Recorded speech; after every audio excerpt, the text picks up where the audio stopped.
желби за добар род и полни бочки со вино. Се закројуваат првите лозови насади.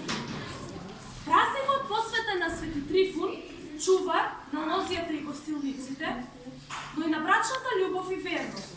Се одбележува во сите краишта каде што има лозија. Се верува дека токму на овој ден започнува пролетта, се буди природата и љубовта меѓу луѓето. Закојувањето што се врши на овој ден, а почнува од раните утрински часови, почнува новата лозарска година. Од утре лозарите масовно ќе почнат со кроење на насадите, бидејќи тоа е многу важно за плодноста на лозијата. Закојувањето е еден вид на креација која представува обред, но во тоа има и содржина и цел.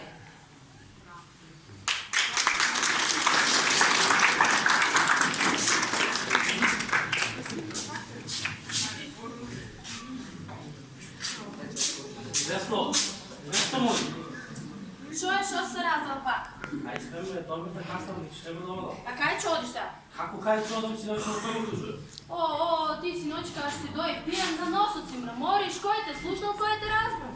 Не, кола, ајде доноси ме торбата, ти викам касна. Сега сте Свети Трифуне.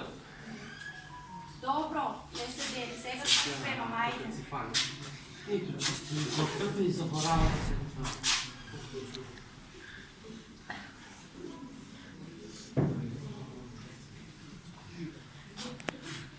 Не мора да се делиш. Само нешто ме кобиш, мајка да не иде да ни чисти, да ни пели.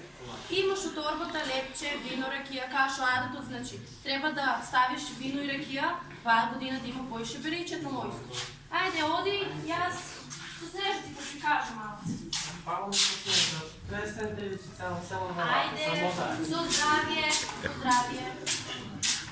Васло, ова сам дома ли? Оди, Снежо, дома сум. Гледам, Ајде, ставам јас. Ајде, не.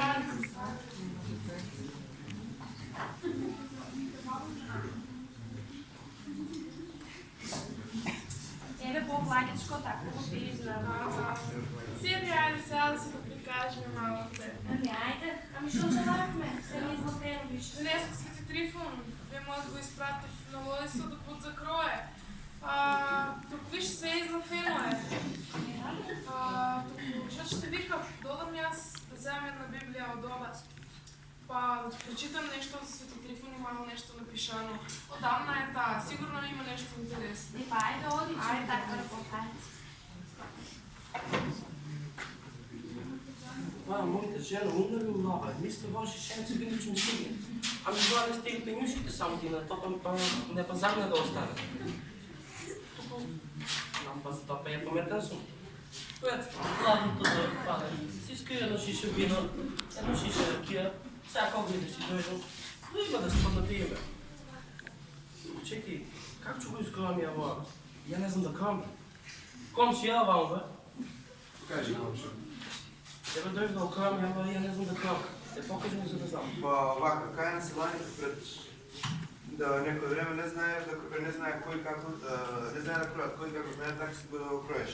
Но сега кога почнавме со школото, професорите ни кажуваат, ни го објаснуваат колку биде начин. Се состои од една кондурица и една лак. На лева страна една кондурица и една лак на друга страна. Кондурицата со 2 папки, а лакот од 6 до 8. Добре, комшо, фалшно треба. Ја не следиме сега по една сега.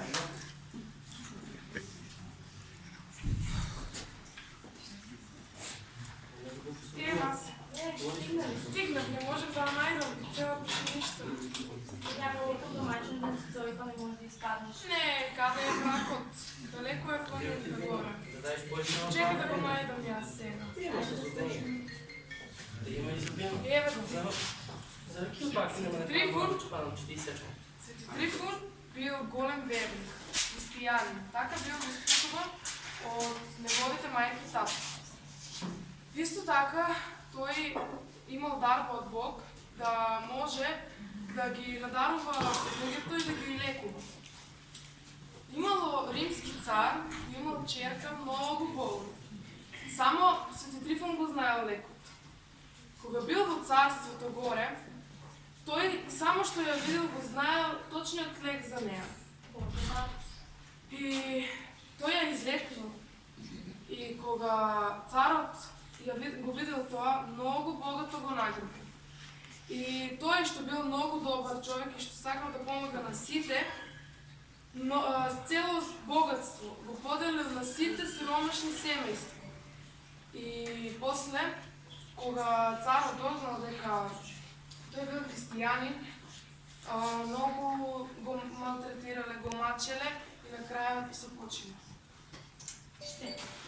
Туку ја баш не верувам у воа, ама Не, воа си е Библија, се пише кај што треба. Воа одамна и не е само од мене измислено, воа кој знае од кога. па не верувам баш, туку имам ја од свекрвта нешто, чекай да ти донесам, Ајде, ајде. Читам и ја нешто дес. Таа со појасот го изгуби мој.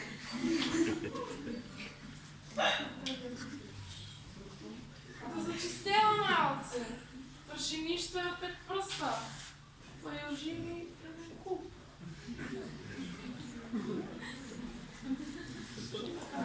Не знаеш да рече нешто. Не, кичмата ми се фана тоа.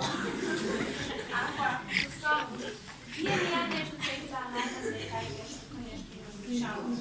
Се да чуам ја така става пак нешто, че каже, чим се најде сега. Ако. А, ево.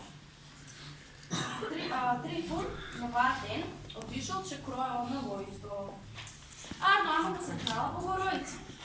И му рекла, кај чоиш ти, каде знаеш да кроиш? И он малце бил поднапијан, знаеш как е нашите. Пијан секоја ден. Арно, ама он сакал да покаже како ќе крое и фанал со сорот носици го сече. Пијана. Што ќе разправи? И он отишол така као што Арно си искроал едно друго и после си раздавал лепче, ракија така по селањите. И ја поишу вавером, знаеш, поточно можно е да. Кој ти знае која е точна? Толку тоа е више еви както го испиме, а и мракот више падна, па ја да одувам дома, па и ви мојот кај да треба да си дојде. И Па, така, ајде, ајде. Ене го, и твој орцо е на пат. Ене го, и твој стигна. Добро вечер, ајде. Ајде, утре кај да ќе го испиме. Епа, ајде со здравје. Как помина ти? Ет го вие, Малце си поработи. Со комшијата си знам да снапиме поедни. Ами те секој ден ти убаваш, ишто со ракија у раците. Ето, Колавија, и ти што изработите днеска, не ми кажи ме. Која малце позачисти, снежа дојди си поприкажаме малце де. Затоа не ми кажи, още тоа, и главен как учи цело нищо не се јаде. Направи ме за јадење. Јадење. А јадење. Сега ќе би. Не ми треба, Ќе бие за 15 не минути. ми треба, ще ти твоето јадење. Утре пачувам на работа, треба да одмарам. Ајде тоа. Ајде ја да се легнем. Па пијам тоа, ајде дома. Домаќин човек вака ли си иде дома?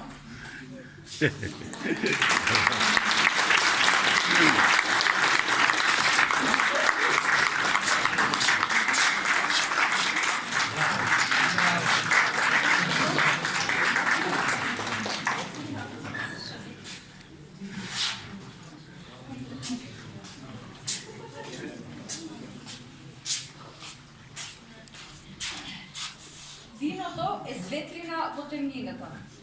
Чаша со љубов да блесне во душата. Пиете вино, зашто наскоро ќе заспиете со веков. Како ладе што цвета, животот е краток. Обкружен со пријатели во тесната ризба, пиете вино, а за смртта пуштени збори. Донесете го виното овде, сега не е време за спиење. А разумот, додевниот старец, за да го заспијам, ќе му прскам вино во лице.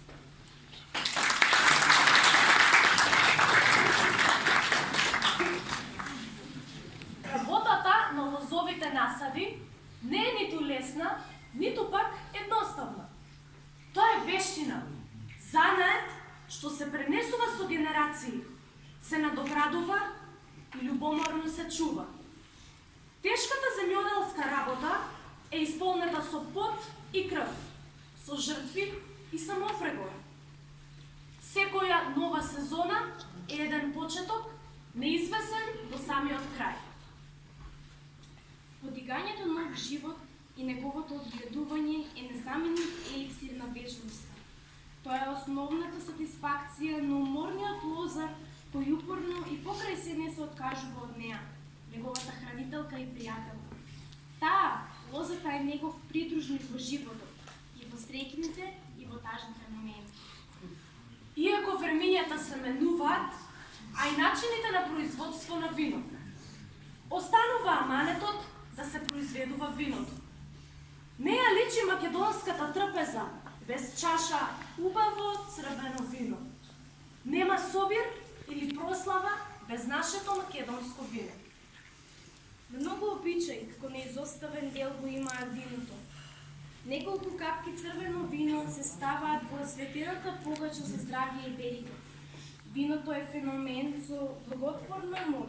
Една чаша вино значи здравје. Затоа кренете ги чашите и нека ни е на здравје.